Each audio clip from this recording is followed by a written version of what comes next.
Today's daf, Be'ez Hashem, is Masechta Sanhedrin Daf Samach Ches 68, and I'm just going to show you some sukkim over here that we're dealing here, so you just know for yourself how the topics discussed. The Torah tells us we discuss these topics of skila. Some of them get malchus. The Torah says lo yimotzi b'chol mave b'noi u'bitoi ba'esh. There shouldn't be somebody that brings his child through the fire. I have the psukim on the screen. So that we saw, that's the moilach, right? We saw that in the last learning. Then there's a koisem kesamim. You shouldn't be a koisem kesamim. Koisem kesamim is somebody that clears his mind. It's a very interesting thing. You clear your mind and like you get into such a meditative state that you're able to say over what's going to happen in the future. So a Jew is not allowed to do that practice. Ma'oinain is a soothsayer. He looks at, let's say, astrologer and say, oh, today is not a good day to do such and such. Let's try it that way. Umenachesh is a diviner, who's somebody who says, oh, a black cat crossed your path. Don't do such and such. You're not going to be successful. But what we're discussing over here is umechashev, right over here, umechashev. Mechashev, it doesn't exist today, obviously. It was a time that people had the power to invoke the Satan's name, let's say, and perform like miracles, basically. And there was a given over to a power. If you had this tuma on you, you were able to do such powerful things. So a person's not to be a mechashev. And we learned in this week's parsha that if you find a mechashev, usually they're women. It could be men also. They shouldn't live. They're chayev skila. And then we learned this v'choy v'chover v'shoyel oiv yadayni. We learned v'choy v'chover is a charmer. He just he knows how to gather all the animals around him through a incantation. And then Shoyel Oiv Yadayni, we saw Oiv Yadayni last week also regarding somebody who brings up the ghost, a dead person, to speak under his armpit or through his mouth. And we also saw Doirish El Hamesim, someone who inquires the dead. It means if you practice starving yourself and you sleep in a cemetery, somehow you could connect and talk to the dead people. And the Torah says, why do people do this? Obviously, is so that they're afraid, they have anxiety of what's going to happen. And most people have that anxiety. So the way to get around it is if you knew what's going to happen, you wouldn't have this anxiety. You think you can prepare for it.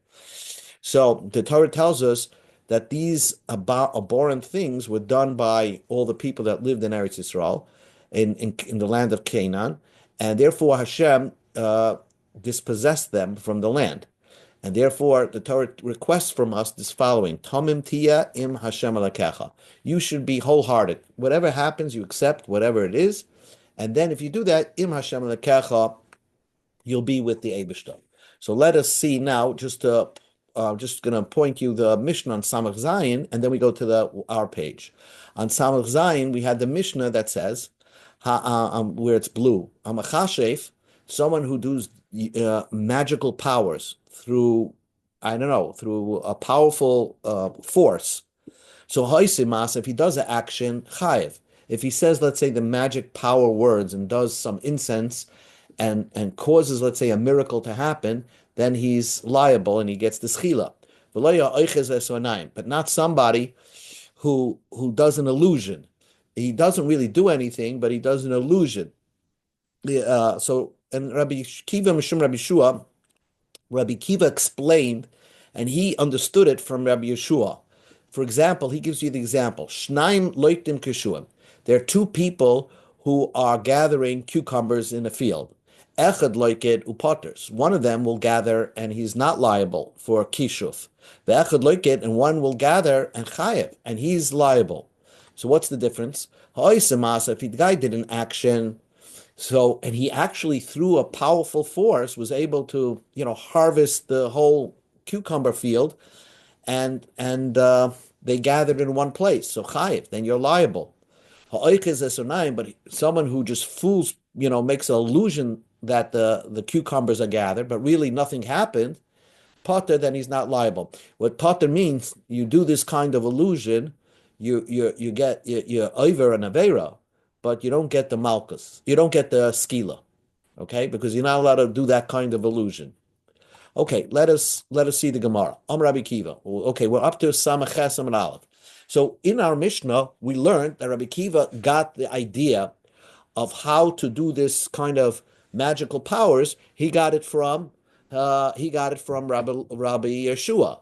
So the Gemara says, "Va Rabbi Kiva and Rabbi Yeshua Gama." Did Rabbi Kiva learn how to do the magical stuff from Rabbi Yeshua? Now I want to point out a very important point. A person that worked in the Sanhedrin, he had to know how to do these things. And that's how, I guess, Jesus was caught. I guess Jesus he had that power or something like that. And the Sanhedrin has to know how these practices are done, and they actually did it, because in order for them to be a judge on somebody that has these powers, they have to know this knowledge themselves. So Rabbi Kiva he studied under Rabbi Yeshua, and that's how he knew the knowledge of kishuf, of sorcery. So that's the Gemara's question. Did he learn it from Yeshua? Well, Tanya, we learned in a brisa. Let's make this bigger. Kishachola Rabbi Eliezer, when Rabbi Eliezer became sick. Now, Rabbi Eliezer was this interesting Tana who fought with the other Tanoim, and he didn't want to accept their psak on a certain oven, regarding a certain oven, or whatever. It's not for now, but we may have learned in Daf Yomi, and they put him in Cherem. So when he Cherem, they totally ignored him. Nobody came to learn from him anymore. But now that he's on his deathbed, they finally came to visit him. Rabbi Lezer came, Nichnasu Rabbi Kiva Chaver Levakrei. His Rabbi Kiva and his friends came to visit him. Okay, this whole point of this whole brisa is to prove that Rabbi Kiva learned from Rabbi Lezer the power of magic, how to do magic. So how does our Mishnah say that he learned it from Rabbi Yeshua? So the question goes all the way to the end of the page. So the Gemara says, when he got sick, Rabbi Kiva and his friends came to visit Rabbi Eliezer. Rabbi Eliezer was on his bed, his four-post canopy bed, and they were sitting out in the porch or the traklin shaloi in the parlor, because they weren't sure if he's up to visitors. It was a Friday. And Horkinus, the son of Rabbi Eliezer, came in, and he wanted to take off his father's tefillin. In other words, his father wore tefillin the whole day, and it's Erev Shabbos. You're not supposed to wear tefillin on Shabbos. So his son came in to remove the tefillin off his father. He went to the bed, go boy v'yotzim and zifa. So his father berated him, and he left reprimanded. In other words, his father said, "Get out of here." So it seems that he was going to wear his tefillin on Shabbos. Amaloi lechaveris, or Hurkinus said to the friends that came to visit him, "It doesn't pay to visit my father. Ani nitrafa. It seems that my father went insane." Okay, that's what he said. So that's always the son says that his father went insane. Amalehen. So Rabbi Lezer said to them, Rabbi Lezer screamed out from the bed, "My son and his mother went insane." In other words, the reason why I screamed at them is because they didn't light the candles, the Shabbos candles, and they didn't put up the cholent, so to speak. So they're not ready for Shabbos. So they're worried about my tefillin. If I wear my tefillin on Shabbos, it's at worst I'm violating an Isur Rabbanan. But if they're not going to light the candles and they light it on Shabbos, or they put up the cholent after the sunset, so they're going to be over in Issa Skila. So heich benichan Issa Skila, v'oisken b'Issa Shvus. How do they, not concerned about the Isser of Chil Shabbos, where you get Skila, and they're busy with my tefillin, which at worst is Isser D'Rabbanan. So now they saw that the Rabbi Lezer was pretty much saying, he knew what he was doing, reprimanding his son. Olav, when the Chachamim saw that his mind is saying, Nichnasu v'yashal fanav merachik dalar amas. They sat in front of him, and they were sitting at a distance of 4 amas because I guess he was in Cherem, so they didn't want to be too close. Amalem, Rabbi Lezus asked the Talmidim that came to visit him, Lama Basim, why did you come? Amalei, they told him, Limud Torah, we came to learn Torah from you. Amalei, so Rabbi Lezer asked, why didn't you come? Amalehem, so he said, we didn't have enough time. In other words, they were being polite, but really what they meant is that they didn't come to visit him because all the other Tanoim put this Rabbi Eliezer in Cherem. Amalehem, so he was angry at them. So you never start up with a rabbi that's angry. He said, Tamuani amimusa misas atzman. I'll be shocked if you die, each of you die a normal death. In other words, each of you are going to be somehow killed. You're not going to die normally. Amalai, Rabbi Kiva asked, Shali Mahu, how am I going to die? Amalai, Shalichal Kashim Lahan, you're going to have the worst form of death. As you know, Rabbi Kiva his flesh was combed by the Romans. So he had the worst form of torturous death. So the story continues. He took his 2 arms and put it on his heart. And he said, Oilechem, my 2 arms, Shehen Kishtei Sifrei Torah, that like there are 2 Torahs, Sheniglolim, that are rolled up. It means I have so much to say, and I have so much Torah inside of me, and I don't even have enough time to teach it all. And he said in deference to Rabbi Lezer said in reverence to his teachers, Harba Torah lamati, I learned a lot of Torah, but Harba Torah limati, and a lot of Torah I taught. Harba Torah limati, I learned a lot of Torah from my teachers. I didn't even cause any diminishment from my teachers. I feel like a dog that's takes a sip of water from the ocean. Obviously, the oceans doesn't get dried up. He says, all the Torah that I learned from my teachers, it was like a dog licking a little bit from the water. There was so much more that they could have taught me, but there's just not enough time. And Harba Torah limadvi, but I taught a lot of Torah. And my students didn't get from me just like a paintbrush in a paint bucket. In other words, you take a little bit, they only got a little bit. I have so much that I want to give over. This is what he said on probably his deathbed. Not only that, I'll just prove it to you. I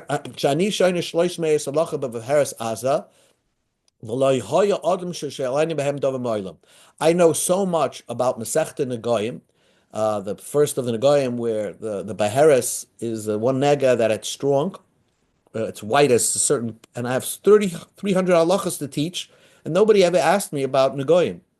V'loy oid, Ad shani shoylish meir salachas, shani shoylish loish meir halachas, v'ramir loish loishish alafim halachas. I either have 300 halachas, some say he had 3,000 halachas to teach regarding kishuf, benetiyas kishuyim, how the kishuf is done in planting.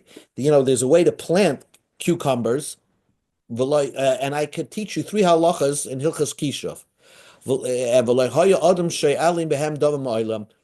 And nobody asked me anything like that in this world, except Akiva ben Yosef. We were going on the way. Me and Rabbi Kiva were going on the way. And probably they saw some magicians performing on the, psychic, stores or whatever.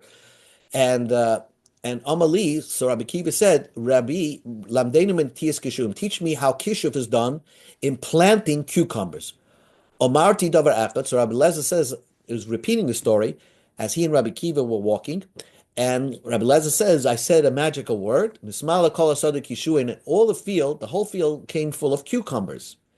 Amali, so Rabbi Kiva said, Rebbe, limaditani nityasam, Rebbe, you taught me how to plant the cucumbers. Lamdeinu aki rasan, teach me how to uproot the cucumbers. Amarti dava echad, niskaptu kulam macham echad. I said one thing, and all of a sudden, all the cucumbers were gathered into one place.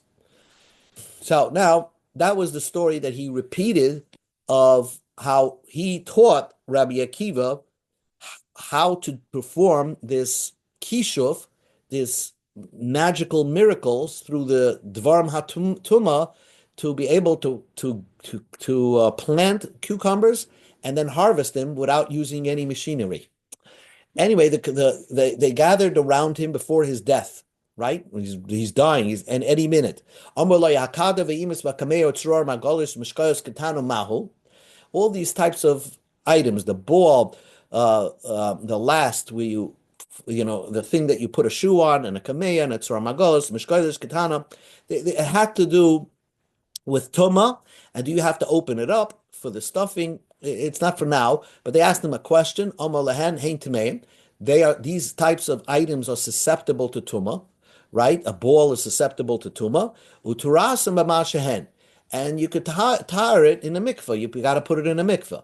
You don't have to undo the stuffing that's inside of it. So let's say a pillow full of stuffing, you don't have to take out the stuffing to mitar the pillow. You could stick it into the mikveh just as is. Minol shal gabe imis. Let's say a shoe that's on the last that you didn't 100% take it off, but it's the form that forms a shoe. Is that a tameh? Is that a tameh shoe? Amalehen hutar. It's not susceptible to tuma. And that was his last word, the word tahar. V'yatzu nishmasa b'tahara. And his neshama went out by saying the word tahara. So that's teaching that when before a person dies, maybe try to engage them into learning. And there's something special about saying the word tar, and that's your last word on this earth. Amar Rabbi Yeshua Raglav v'ama hutar neder. Rabbi Yeshua got up on his feet and says the neder is off. The neder is off. In other words, he's no more in Cherem in the next world, and he can go straight to Olam Haba. L'matzah Shabbos Pogaboy Rabbi Kiva in a Kesari Lud. They were carrying Rabbi Lez's casket from Kesari to Lud, where they were going to bury him. And Rabbi Kiva saw the casket. He would hit his flesh until blood came out. He caused wounds in his body, and because he felt the Torah is lost. Pasach ala b'shura, he started saying, Avi rechav Yisrael v'rashav, Rabbi Kiva said, I have so much money, I need to change them, and I don't have a banker to give me small change. So Rabbi Kiva was so crying and so distraught that Rabbi Lezer passed away because he had so many questions that remained unanswered. But the bottom line of this whole brisa is, who taught Rabbi Kiva how to do kishuv? Rabbi Lezer Gemara. He learned it from Eliezer. So how did Rabbi Yeshua? How does our Mishnah say that he learned it from Rabbi Yeshua? Answers the Gemara, right? Gemara, Rabbi Lezer of Leisvara.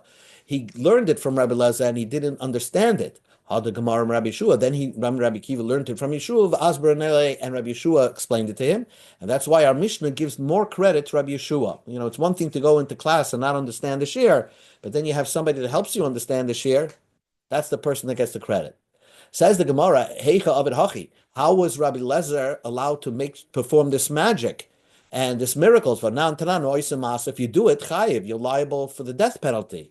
And it says Gemara, lehislamei chani, he was teaching somebody else. And as I explained to you, it was incumbent on Rabbi Kiva, who was going to sit on the Sanhedrin, to know how this is performed. The Amamar, loisilmid lasis, you're not allowed to learn how to do it. Lasis yatalama, you're not allowed to do it for the sake of doing it. If you're learning to understand it and to teach it and to paskin on, let's say, a Navi Sheker that does this type of a prophet that tries to fool people, you have to know how they're doing it. I guess there is no power anymore today like that. Now we go to the next parak. Amud Beis.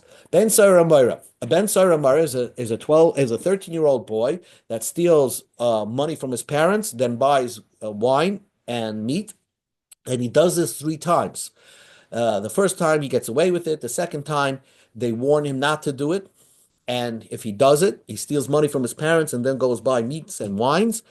They give him malchus. The third time, the parents bring him to Bezdin and say, our son has a problem. He's a kleptomaniac, and he's using the money to feed his addiction of excessive meat and wine. And then the Chumash says that you stone the Ben Sairo Moira. He's the wayward son who's rebellious. So Me'emasai Nasa Ben Sairo Moira. The Mishnah asks, when does a boy become a Ben Sairo Moira? When does it become? Because what the Mishnah is saying is, a parent can only bring his kid when he's a kid. You can't bring your 25-year-old son to Bezdin to stone him. So when do you become a Ben Saramara and when does it end? So the Mishnah says, Mishayavish Teisaris, when he becomes bar mitzvah and he has two pubic hairs by his genitals, Ba'ad Sheyakif Zokim Atachtoin V'loya Elyon, until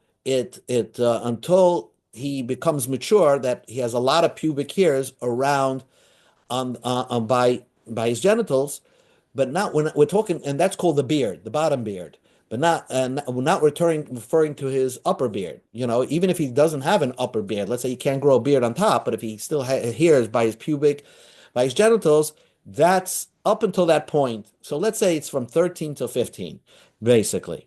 We're going to learn later, it might even be from 13 to 3 months.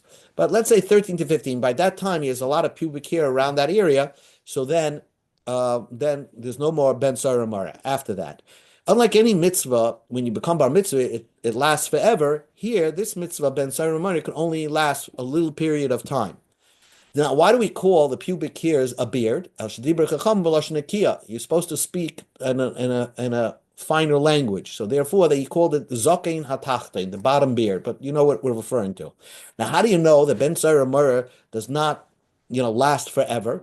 Shenama kiyil ish ben. If a man has a little kid, Ben v'loibas, Ben Saramara is only by a male boy, not a girl. A girl who steals money from her parents and buys meat and wine is not in the parsha Ben Saramara. And here's the point: Ben v'loy ish. He has to be a young boy, but not an older boy. Okay, so that's Ben. He's a son, a younger boy, not an older boy. But katan.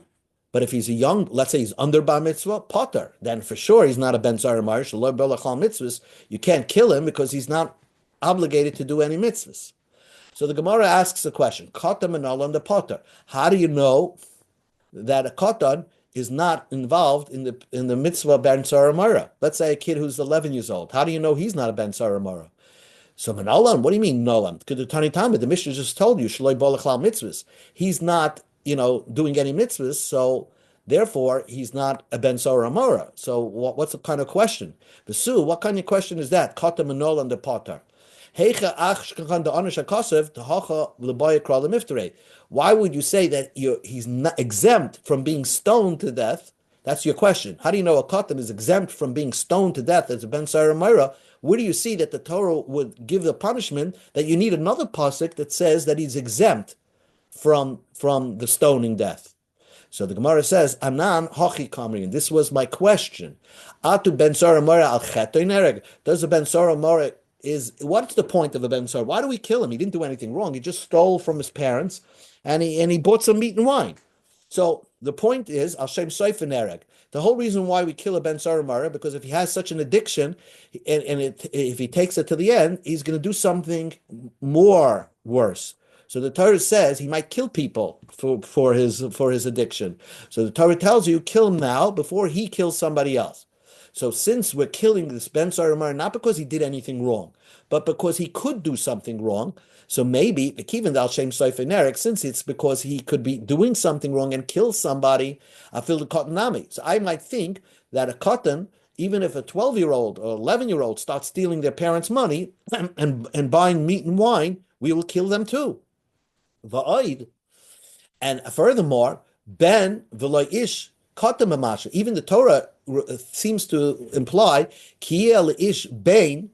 Bain means even if he's a little boy that's 11 years old, he could be a ben saramara. So how do you know that it really a young boy, as long as he's not bar mitzvah, he's not in the parsha ben saramara? So on this, Rabbi Yehuda says the Amakra. Really, the pasuk says "Chiyel ish ben." Now, the Torah could say if a man has a son. So why does the Torah says "Chiyel ish"? If a man has a son, ben asamach l'gvurasai shel ish. That means that we comparing that the son is the type of boy that's up until the maturity of a mature man. So what does that is? That means he's over bar mitzvah, but not yet, up until the point where his pubic hairs filled up, let's say at 15. So from that period of time, that will be the the go for a Ben Sarah Mara. Beyond that, once he's already mature, he's a Yish. He's not a Ben anymore. So Ben could generally would be somebody under Bar Mitzvah. In this case, it's not somebody under Bar Mitzvah because it's a Ben to an Ish. He's more closer to an Ish than a Katan. So he's a 13-year-old. He has two pubic hairs up until he's finished with his maturity. One more minute, then we'll stop until he has a complete hair on his genitals. Tana Rabchira taught until it surrounds the corona. We need the surrounding of the organ. We're not talking about the hair on the testicles because that comes at a much later time. Finally, finishes off the Gemara. Amar Rav Chizda said, let's say we're talking about an adult that has a kid, right? What happens? Cotton shahoiled. Let's say, according to Rav Chizda, a 9-year-old can have a child. If a 9-year-old has a baby boy, can that boy, become a Ben Sarah Myra? So Rabbi Chizda holds a 9-year-old has capable of having children. So Ein Benoy Nasa Ben Sarah Myra. His child cannot be a Ben Sarah Myra. Shnema, because the parasha says Kiel Ish Bein. If an adult man has a child, Ish Bein V'loy Ben LeBen. We're talking about an adult having a son, but not a young kid having a son. So that teaches us another idea. Says the Gemara, Ish Ben, I need that to teach you the teaching of Rav Yehuda Marav, that the Ben Sarah Mara is from 13-year-old until he's about 15 years old, until he's a Ish. And so how do you know it's teaching you Rav Chizdas did? So the Gemara says, in came Lemekroki Ben Ish, if he's a son to a man, it should reverse it.